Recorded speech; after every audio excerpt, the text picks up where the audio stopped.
You're listening to Interactive Wrestling Radio, featuring the Interactive Interview, courtesy of WrestlingEpicenter.com. Welcome back to Interactive Wrestling Radio. Joining us on the Newsmaker line for the first time in, wow, we've been doing this over 21 years. I've wanted to have him on since the beginning, and here he is now on the line with us, Hollywood John Tatum. Are you with me, sir? Yes, of course I am. Man, it's an honor. Thank you. Absolutely. I got to tell you, I told a lot of people this, and you'd be probably surprised to find out how many guys around my age that are in the business, wrestlers themselves, that, including Tony Khan, the owner of AEW, who have told me stories about running home from school to watch guys like yourself wrestle on ESPN. And to have you on is such a pleasure, and thank you for agreeing to do this. Why didn't you tell me this before? Why are you waiting now to tell me? I would love to I'm lowering Tony. the boom on you. I'd love to help. None of those guys call me. There you go. Well, I'll tell you what, it's a good reason to have you on the show, and that is because we're doing East Texas Wrestling Association is doing a benefit show for a legend in world class and global and all the wrestling world of Texas especially, and that, of course, is Rick Harris, Black Bart. Black Bart is battling stage 4 cancer. He got some good news yesterday that he posted, but what does it mean to you to help raise money for Black Bart? First of all, I don't read posts as often as you, and it's very important for me to know, much more important than what we're talking about. What was the report? What was his post? He posted a video. He said he got some good news that they're going to continue doing his chemotherapy for the next 3 months, and then they're going to work on a plan after that, but it seems to be showing signs of improvement. Oh, praise the Lord. Okay, what was your question now that we ask me again? I apologize. No Once problem. you said he went to the doctor, blah, blah, that's all I thought about. You know, because, I love Black Bart. I have a lot of stories. I don't have stories to give away, but I have stored in my brain a lot of stories of Black Bart from when we first started years and years ago, what kind of guy he was, what kind of person he was. I was very attracted to the man. He was a man's man. He didn't mess with a lot of the stuff that most of us messed with. He did drink his beer, but outside of beer, he wore blinders, but he never participated in anything wrong. He was a great guy. Out of all of us that messed up, Black Bart is not the one that deserves this disease. It's eaten up a lot of my friends, a lot of my family, and I'm just moving forward with anything I can do to help, especially help one of my best friends, Black Bart. Man, I'll do anything to help him. Absolutely, and I agree. That's why I'm doing this interview, but that's why a lot of people are coming. They're coming on August 12th to the Gilmer Civic Center, easy for me to say, and it's going to be, a lot of those guys from the global era. Yourself, your tag team partner, Rod Price, is going to be there. Wild Bill Irwin, a lot of guys are coming back and are going to be part of this show that, maybe haven't seen each other in a little while. Are you looking forward to a reunion of sorts with these guys, too? Absolutely. Man, great point. Well, of course you're giving everything away to Black Bart, but to be able to, that's the upside. You've got, that sounds wrong, but the double upside is helping Bart, but being able to see your friends, a lot of people you haven't seen. I know there's people that's going to be there that I haven't seen for 30 years. I mean, and you're probably not 30. How old are you? I'm 41. Okay, see, you know, these guys I saw when you were 11, you know. That's right. So I'm looking forward to it. I'm looking forward to it, too. I'm not going to be there, but I'll be sending some money over to try to help out any way I can. So Really, you're not going to be there. I wish I could. I'm in Arizona, so it's a good drive for me. A bit far. Well, let me just tell you this. Do we have any time left? Of course we do. Okay. Well, I don't do a lot of shows, signings, and stuff like that. But I do have some merchandise, T-shirts, hats, etc. that I don't sell them. I just have them. I give them away to my family. Anyway, these are my personal merchandise items that I am going to bring to the Black Bart show and charge a ridiculous price for my hats, T-shirts, photograph, whatever, my merchandise. I'm going to charge a crazy amount of money because every penny is going to Black Bart. So, perfect. Yeah, man. So when you come there and you see the prices on my stuff is so expensive, you know why. Bart's getting all the money. And I appreciate that. That's incredible. Okay. So what made you fall in love with this crazy business of pro wrestling in the first place? So everybody has their own reasons that they loved it. What made you fall in love with wrestling? Well, to begin with, you only told me this interview would last 2 minutes, but it's gone way longer than that. But I'll answer your question. I grew up in Pensacola, Florida, and my next door neighbor Michael Hayes, Michael Sykes, we grew up together and trying to cut through all the bull BS. We grew up and watched wrestling every night, Saturday night, wrestled every day in our yard, blah, blah. We were 15 or 12, 15, whatever. And we started going to live wrestling because we knew a police officer down at the auditorium that would let us in for free. So, and we watched it every Saturday night. Our parents knew it. Our parents never, I take that back. Well, anyway, we watched wrestling and loved wrestling, and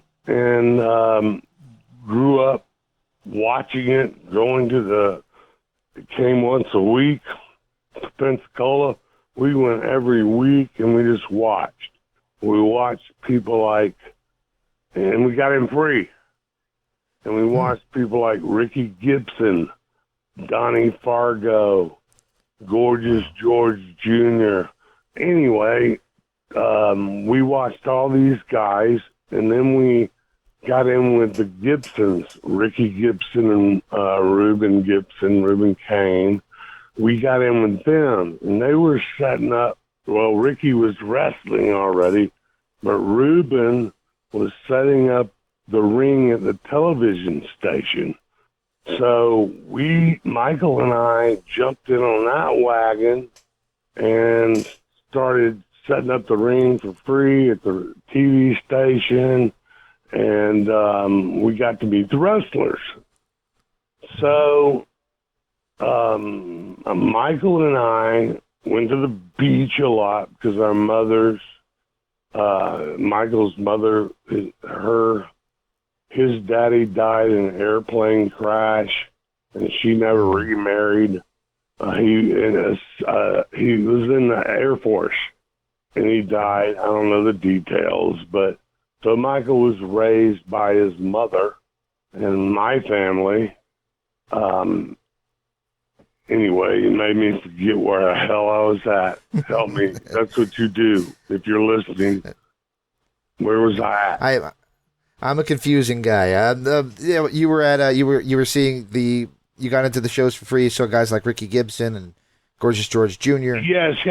And from that, we set up the ring, and of course, we were sitting there while they were TV taping, and we watched it, and we had already grew up with it, and we naturally were drawn to it. So Michael Seitz, or Hayes, and I, and Reuben Gibson, Robert Gibson, we all just kind of got into it and loved it.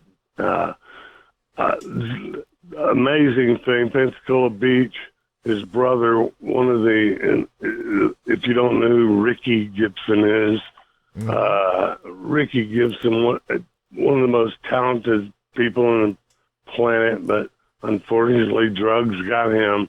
Not drugs, beer, which is a drug, got his ass, took him down. No, he was one of the greatest. But Michael and I would go to the beach all the time.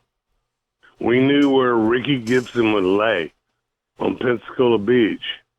And we would go out and put on a wrestling match like 15 feet from him. Never met him, never talked to him, but him and I would wrestle in front of Ricky Gibson. And Ricky would just sit there and drink his beer and never say a word. Did you ever get his attention? No. I mean, he never put us over for a minute. He never even acknowledged us. And we, it was like Michael and I would say, man, we're just not doing a good enough match. And we would come home and think, and that's how we got in this. That's why this business is so good to Michael and I, is we would think as kids, what could we do to entertain people? What can we do to entertain Ricky Gibson, the greatest entertainer at that time on the planet? What can we do? So it got our minds stimulated, and that's all we thought about. And that's how we grew up. That's how I grew up.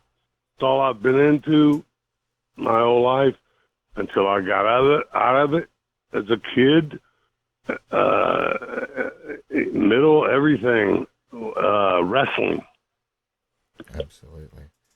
So one thing I wanted to ask you about, and I tell you, I would never want to be in your shoes to have to talk about this pretty much any time you do an interview, but that's an ex-girlfriend of yours, and that's Missy Hyatt, who I think might hold the record of being on my show the most amount of times of anybody over the past 21 years. Hasn't been on for a long time, though, but she was on like almost every other week for a while there. Certainly a interesting character in the world of professional wrestling, and you hold a great responsibility for kind of bringing her into it. What's your relationship like with Missy these days? My relationship has never changed with her. Mm-hmm. I've always been close to her. We've always been best friends. I don't think she's ever done anything to hurt me. I've never said or done anything to hurt her. I love her. I talk to her.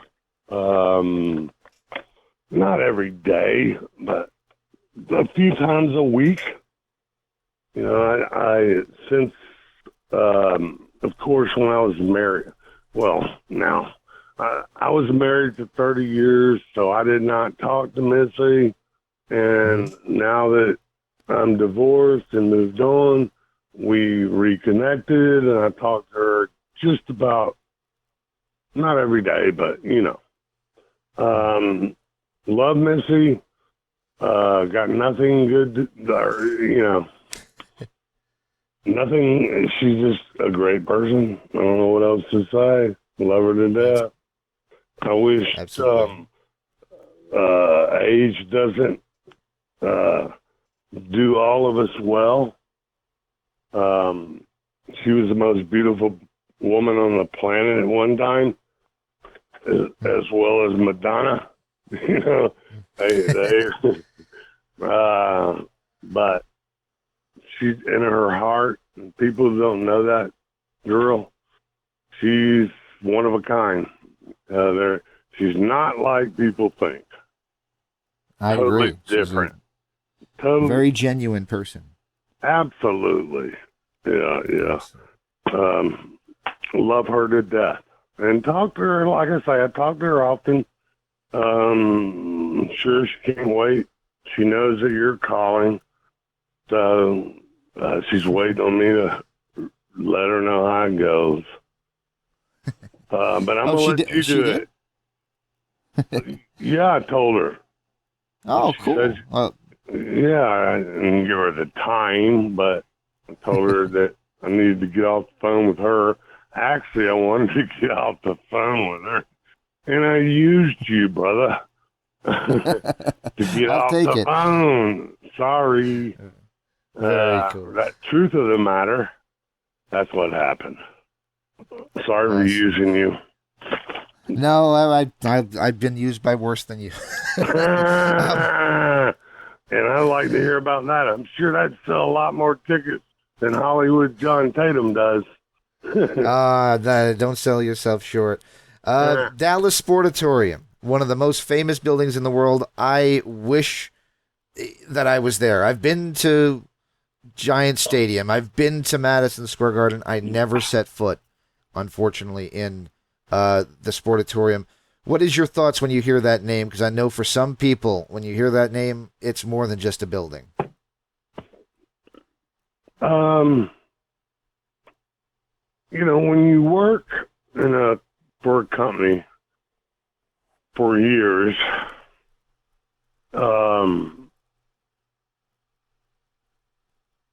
things become, I guess, the words jaded, or it just don't matter, you know. Mm-hmm.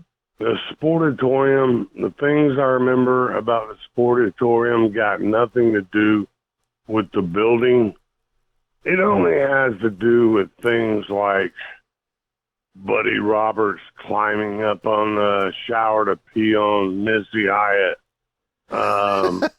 Yeah, things like that. The cage in the Sportatorium, and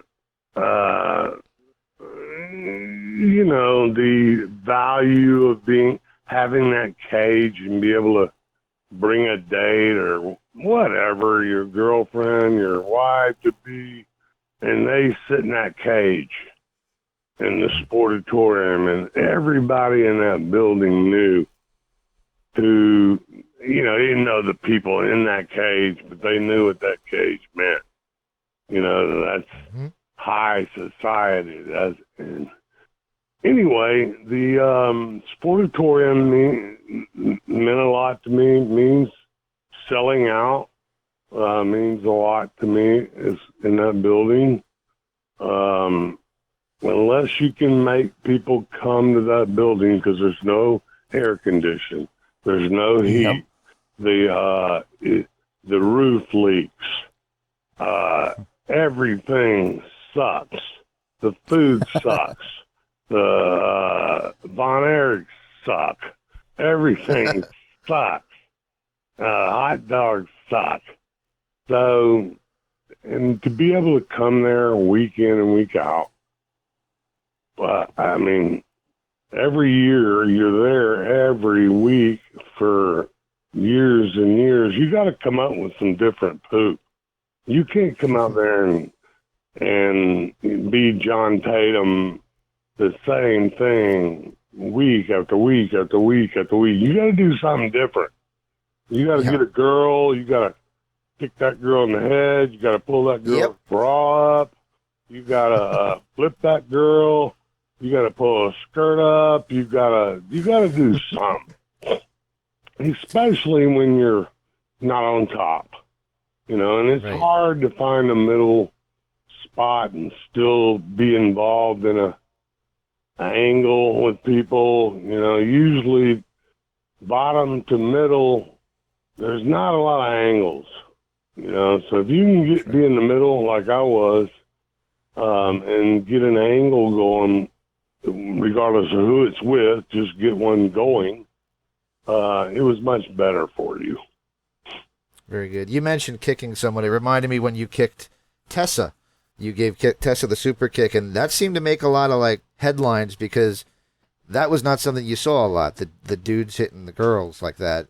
What did you think of doing that, and how much trouble did you guys get into, from the networks and so forth, for going that far so much before any other company was doing that? Well, that was when I first started working for Mr. Jarrett, and he bought, as far as I knew, I don't know the logistics, he owned the company, and Bill Dundee worked for him, blah, blah. So anyway, I had Tessa, and Jarrett and Dundee were the bosses. I had Tessa and Bill Dundee met.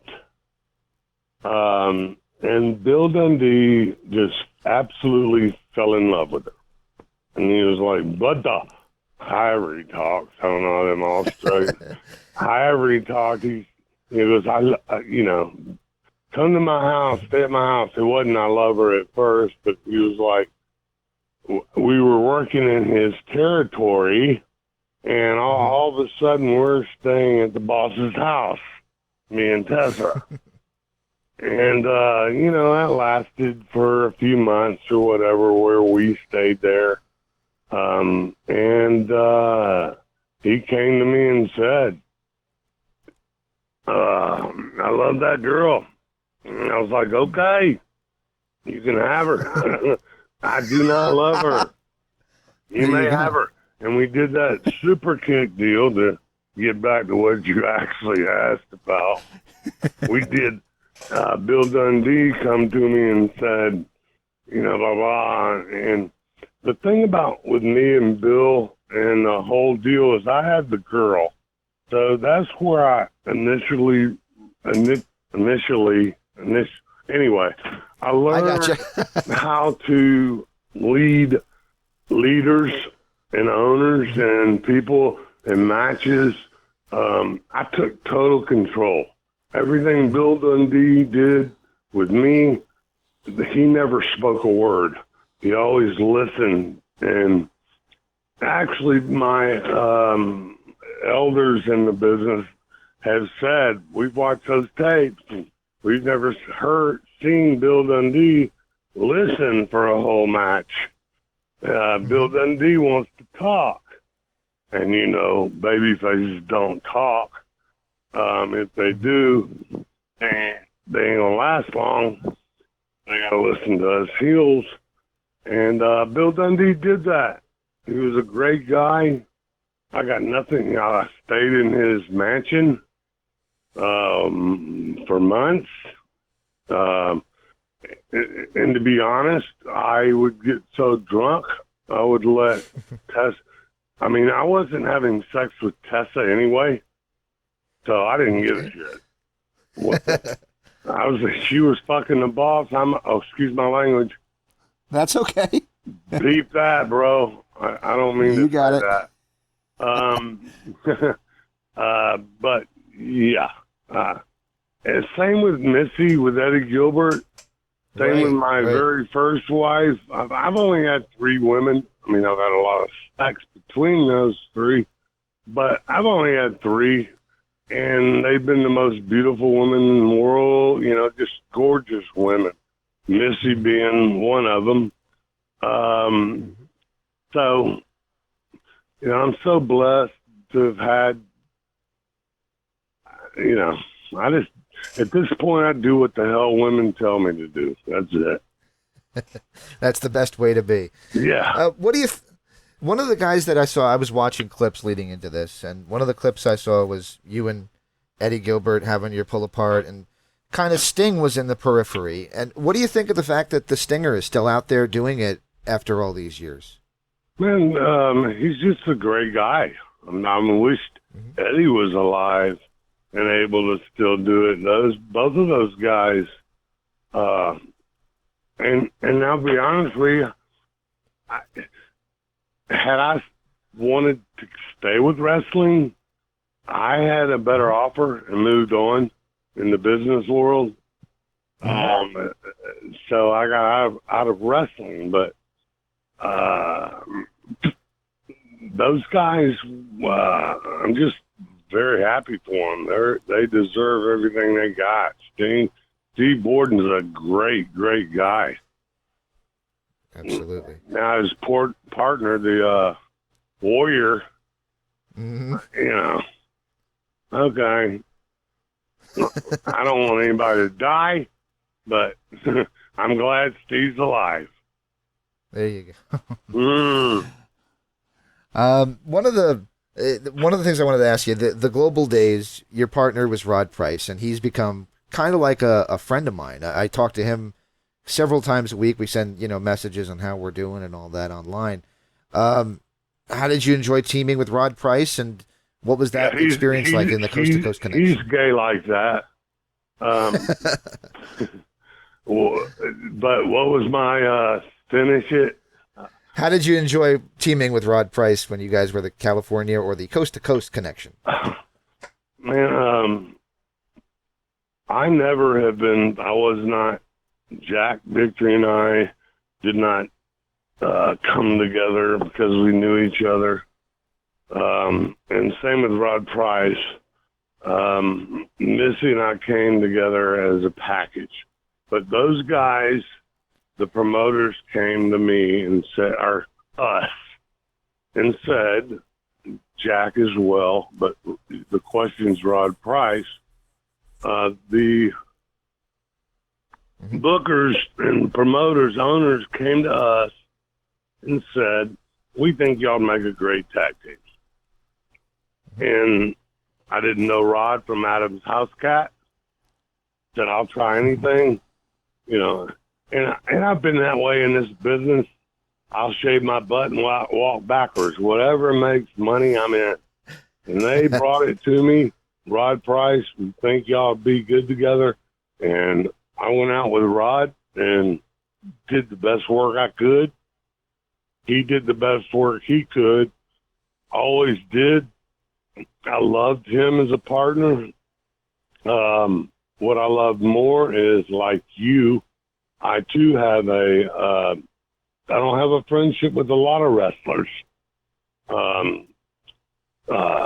I talk to Jack Victory, but I personally talk not close to a daily basis, I'm sure, like you do, to Rod Price.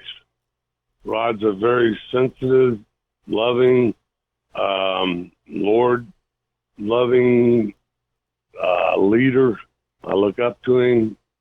I look as far as work. He was made me better. Made everything.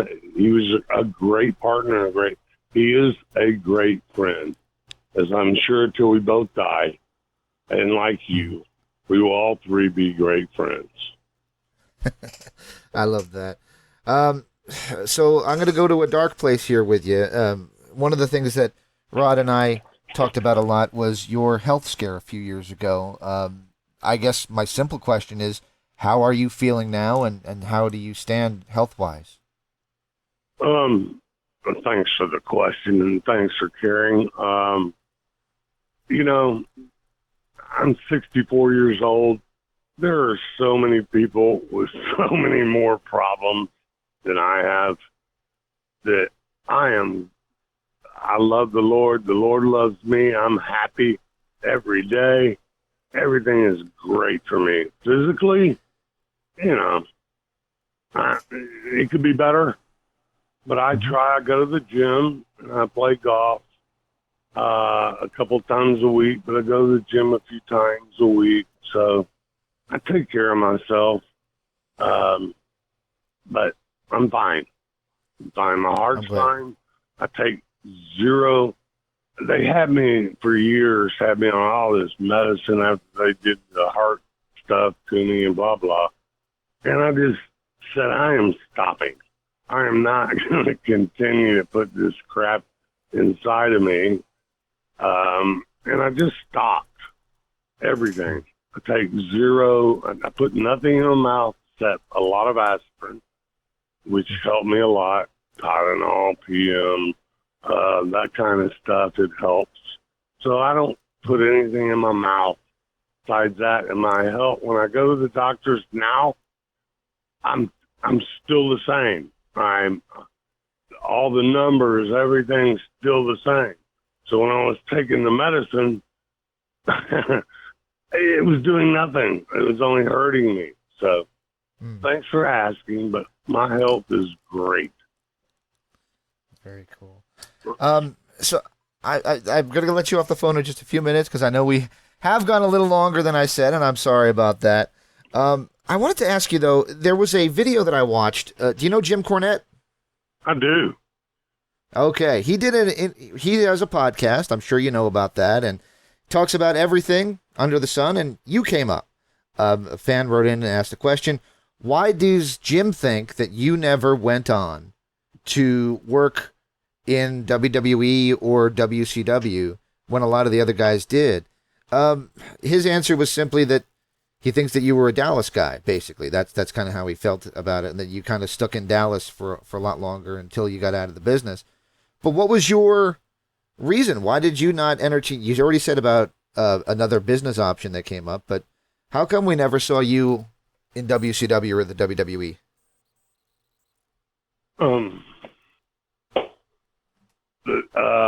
Great question. Thank you for asking.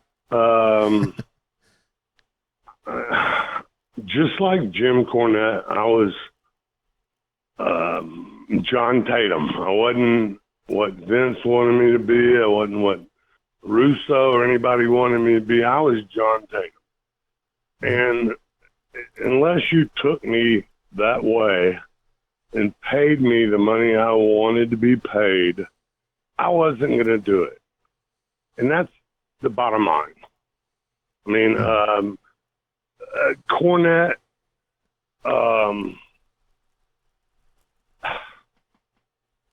very, very knowledgeable to the business, but the time you're asking about the question when it would have mattered had I gone to one of those companies, I got out of the business. I had a better offer with a nonprofit organization that ran the 24th largest fair in the country, but in the off season, they had a fair for 10 days a year, but in the off season, they had all these buildings that needed something. So they brought me into this nonprofit organization and offered me this job. And I just excelled at that and never went back to wrestling. Absolutely. Well, that's a great story. 2 more questions, then I'll let you go. Does that sound good? Absolutely. Like I told you when we first got together, whatever it takes to make your people happy, I love to make them happy. I'll do whatever it takes. Do you need me another hour just making people happy? Use me. Oh, I love that. Thank you so much for that. So Doyle King was the announcer for Global in its later days, and I had him on, and I made him pop when I reminded him of the time that you super kicked everybody's favorite non-wrestler, Sebastian, and he went flying off the ring apron into the guardrail, and it was, he was howling. He loved that memory of you super kicking him. Do you have any memories of working with Sebastian, who was Gary Hart's guy, and the pop that got? Because I remember that being a huge moment in the later days of Global. Well, I do not. I do know who you're talking about. I don't remember how the boss came to me and told me to kick him, super kick him, but of course all that was choreographed. It was worked out. Right. Right. And I'll tell you this, I didn't dislike the kid, but, you know, where I came up, it's kind of fine line with fake, especially when you're on TV, fake and real. The Von Erichs, when we were on TV, they were real. So you had to be real. So, okay, this kid comes in, he wants to jump into stardom or whatever. I can promise you, I don't remember the kick, but I was not going to let this guy who wants to be a TV guy, I wasn't going to let him pretend like I kicked him. So I would assume that I super kicked his head off. I mean, I would think it was for real. I don't think because I don't remember us working that part out. But yeah, I can promise you that was pretty damn real. And I'm sure he'd tell you that. I don't know the kid. He went careening off that apron, and he landed between the bars of the guardrails. Like, had he not landed between the bars, he probably would have smashed headfirst into them and done some real damage to himself. But they ended up using it in the intro for Global from that point, literally until the close of the company in September of '94. It was like used constantly. That one clip of the way he basically jet propelled off the apron after you kicked him. Wow, I've never even seen it one time.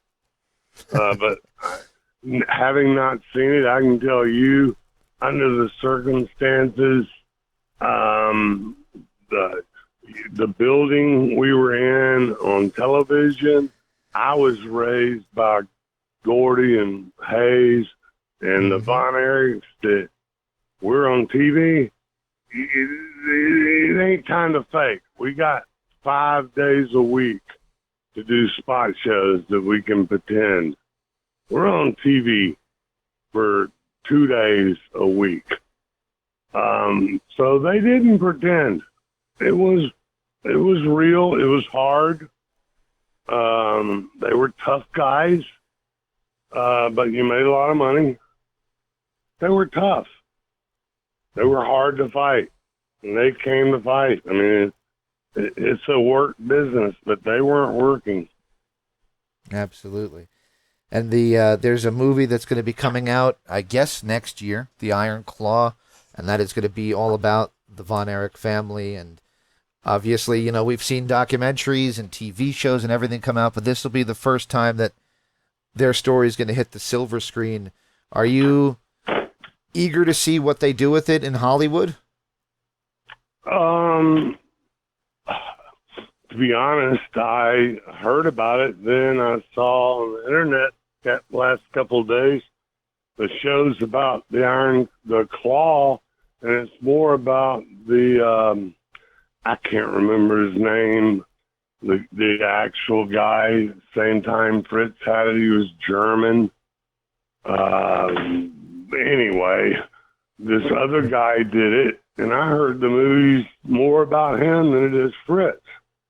Really? So, I can't say his name. If you said it, Killer Kowalski? Killer Kowalski? Yeah. Did he do the Iron Claw? He did the Claw, yeah. He was up in Boston and New York. I heard that movie's just as much about him, which would make sense because it's about the Claw. Like, I mean, how long can you keep the movie people interested about the Von Erichs? You know, I would pump in somebody else too if I was a producer or the writer, you know. But anyway, Fritz, love the guy. He's the one who actually, I mean, I have hours of stories to tell about him. Our first day in his office, Missy and I, Carrie sitting on his lap, me sitting there in it was with no air conditioning, his hot ass building, the Sportatorium where his office was, him and his sweaty ass suspenders, or not suspenders, but overalls or what, like a prison jumpsuit is what I call it. Jail jumpsuit was what he used to wear all the time. But he was the boss from day one. When he called me into this, or flew me in and put us to work. We accepted the job before we actually knew what it entailed. But Missy and I sat in his office. He threw up some stuff. We loved it and went with it. Beautiful. So one of my favorite things when I had Black Bart on, and I've had him on a long time ago, it's been a while, but we talked about stories about Mike Davis. He one of the most interesting characters in wrestling. For those who are around him, the stories are fantastic. Do you have any fun stories about the antics of Maniac Mike Davis?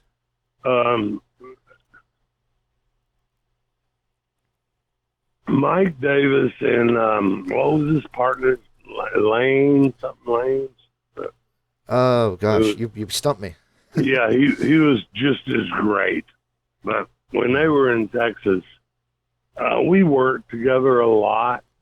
And back then, kayfabe was kayfabe, so we weren't able to ride together. And, you know, you couldn't really spend time together like you can now.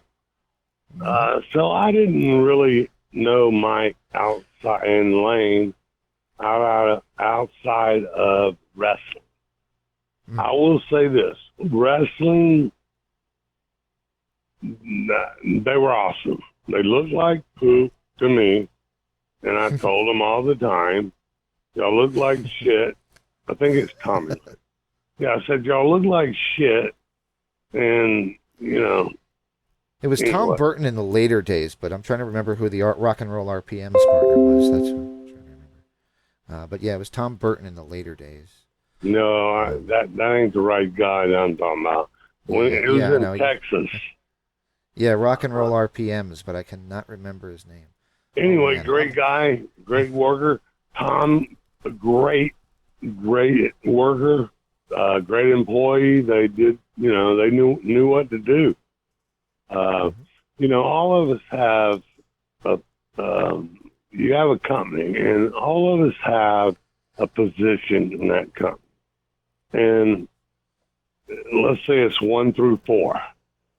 Mm-hmm. 1 knows their job, 2 knows theirs, 3 knows theirs, 4. If you try to cross those lines, there might be trouble.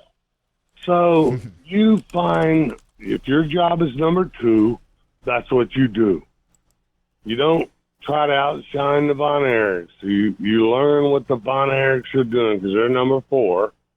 So you learn what they're doing and try not to copy it or mess up, because they're going to go to their daddy and go, "Hey, he did my claw. He did my backflip, Daddy. I don't want him anymore." So, you know, you have to take that. Does that make sense? That makes a lot of sense. Absolutely. Yeah. All right. So if you watch wrestling these days, you might see 75 super kicks in one match. It's kind of become the thing.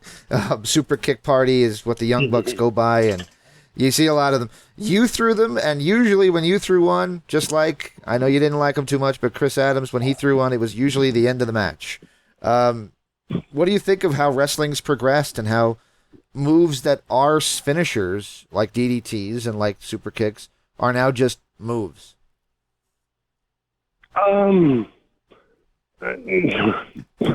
Start off with, speaking of Chris Adams, the reason I learned the super kick and used it was Gary Hart and Chris Adams, we were on TV, and I was a young guy, and we had our match, and the finish was the super kick. Well, he kicked me so hard, I saw stars. It was like the one of 5 times in my 20-year career I've had anybody really kick me. and he meant to do it. And so give me a minute. The guy, I'm not the Lord and Master. I'm not saying that's why he died, but the guy was an asshole. And he called my mother, who he's never met, a cunt. Excuse my language. Yeah. And that's why he got shot in the face and killed. That's the kind of guy he deserved that. I hate to say it. I wish I had the balls to shoot him in the face and call my mother a C word. But and he actually even said to me, we were in the dressing room one night, and he came up to me and said, this is when back then World Class would supply beer in the dressing rooms. So he would be drunk. He was main event. And he came up to me and said, hey, asshole, you would not be shit if it wasn't for Missy Hyatt. Oh. And it's like, okay, thank you. Okay. So the dude, man, if anybody deserved what they got, I wish it wouldn't have happened. I still love the guy. I didn't wish that on him, but I see why he got shot in the face and killed. Yep. And what do you think of the modern style of wrestling where, there's so many super kicks in every match? Great answer. I noticed the women don't do that like men do. My answer to that question is the women astound me. From where I came from, and we watched like Sherry Martel and Candy Devine go out and run Moolah, I would cringe. Like, oh my God, they're effing our business up. Look at these whores. These women today are badass. I mean, it's amazing. I'm just in shock at the females today. They could, and maybe eventually it'll happen. It's gonna be 50-50 soon, if it's not that already. But I mean, to me, women just about run the world. So it ain't gonna surprise me when they run wrestling. That's true. Do you think there's room for somebody like Missy, who is, we all know she's drop dead gorgeous, but she was also able to play on that and be, the pinup girl and all that we knew her to become. Is there room for that in wrestling today, or is it now, all right, women are athletes, they can no longer be sex symbols, for lack of a better way of putting it? Yes. Answer B. Yes. Not even close. That's my whole point. These women have crossed the line, man. They are awesome. I mean, I don't like Hillary Clinton. Never have, but women are badass, especially in this business. They're better than us. They have come so far. It took us 100 years in wrestling as men to get where we were at. And these girls accomplished it in 10 years. They've accomplished more in 10 years than we've accomplished in 100. Wow. In male wrestling. They're so much better. They're better looking. I'm sure that the bosses are going to keep males around, but eventually they're going to get rid of them. All the people that pay money are just going to want to see women wrestle. They're that much better. Very good. So I said a couple questions, a lot of questions ago. This will be one of my last two questions, and it is about Eddie Gilbert, who we talked about earlier. I know, the Missy connection there. was always something that was on TV, both in Mid-South and then later in Global, because he came in and was one of the bookers. Did you guys end up, getting along, and did you guys ever have a coarse word for each other, or were you guys friendly, and was it difficult to work with him when he did come into Global, given the, romantic ties that you guys had together? Well, I don't know how much time you have, but that's, to answer that question, I can summarize it real fast if your time is short. I loved Eddie, always have. I loved his daddy. I love his brother, Eddie, or Tommy. Doug. Doug. And I loved his daddy, who was a referee. They were all great, great people. I won't describe the setup because it'll take too long. But bottom line is Eddie Gilbert came to me as a man. And he said, I like Missy Hyatt. And I said, okay. And he goes, we're going to have a relationship. I said, man, thank you for telling me. We hugged. We loved each other, moved on, and that was it. He came to me like a man. Always looked at him like a man. And he was a man, as well as Doug and his daddy, Tommy Sr. Great, great people. By the way, you were right. It is Tommy Lane, by the way. I've just looked it up, the rock and roll. Right. Yeah. There you go. Great. Sorry, great I didn't mean to interrupt you there. No, he was great. As well as, man, I can go on and on about how many great people I've come across. But he was one of the best. A little small. His muscles weren't that big, but his ringmanship was well. He did great. All right. And I'll leave you with the final question, which is going to kind of be bringing us back to where we started, and that is the reason we did this interview to begin with, which was to talk about raising money to benefit Black Bart. Any thoughts as we head into August 12th and East Texas's tribute to Black Bart? Well,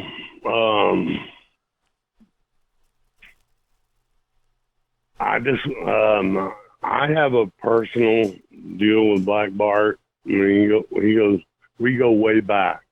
Black Bart is really different than most of us wrestlers that make a living off of this. Black Bart I've never seen him do a drug or never overdrink, never go out, blah, blah. Everybody else did something wrong. He's the last guy on the planet that deserves this disease. Unless our Lord's just calling for him so bad, and I'm not going to step in the middle of that.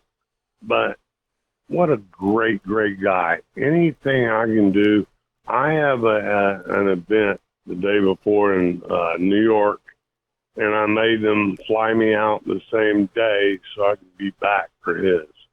Awesome. And, yes, I encourage you.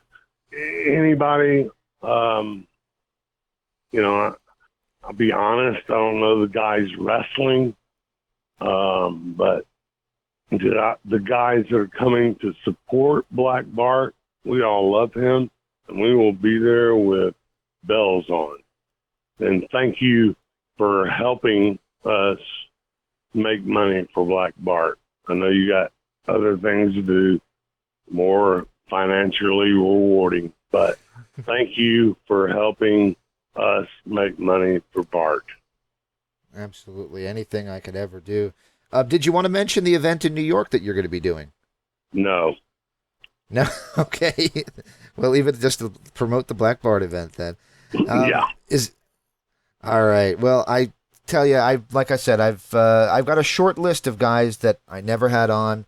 that I wanted to have on from the beginning. You were on that list, and now I can cross you off of it because I finally had you on for an interview. And I thank you so much for taking the time to do this. And I do apologize for taking as much time of your day as I have, but I thank you for doing it with me. It means a lot to me. And here's hoping we can raise some money for Black Bart. Thank you, brother. I'm always here for you.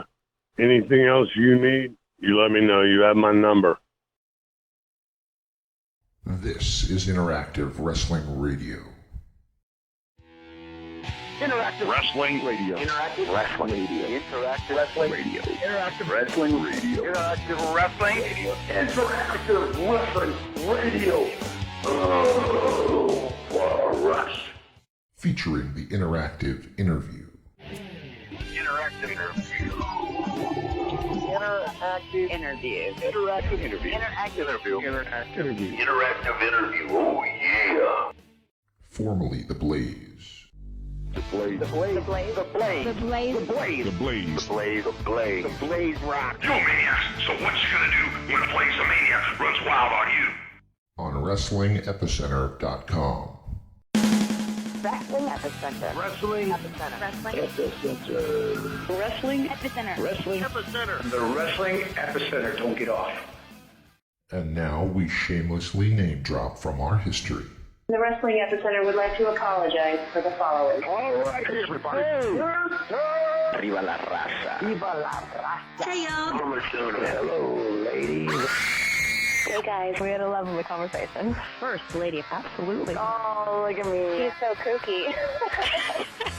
Be there. Where else? Interactive Wrestling Radio. Wrestling Epicenter. Oh my God, you win! Love being interactive. I was not shooting. Yeah, I almost missed my fan. Breaking neck. I got 2 words for you. I've heard a lot about you guys. Let's go. Excuse my language. You're going to go to the shop. Don't be a no. You're going to many. No nerves. That was great. It's going to be cool. Woo! What it's all about. The purest point of view. The living legend. Champion. Arrogant. You just make me. Instead of statement, I'm talking to you. Charisma. Leave without you. Yeah. In the land of extreme. Testify. Nevermore. Interactive interview. I'm not just the best. Interactive interview with a plastic You head. earned the right. Nobody. You better keep listening. Thank you very much. Controversy creates cash. Professional wrestling. Made in the USA, baby. Memphis wrestling.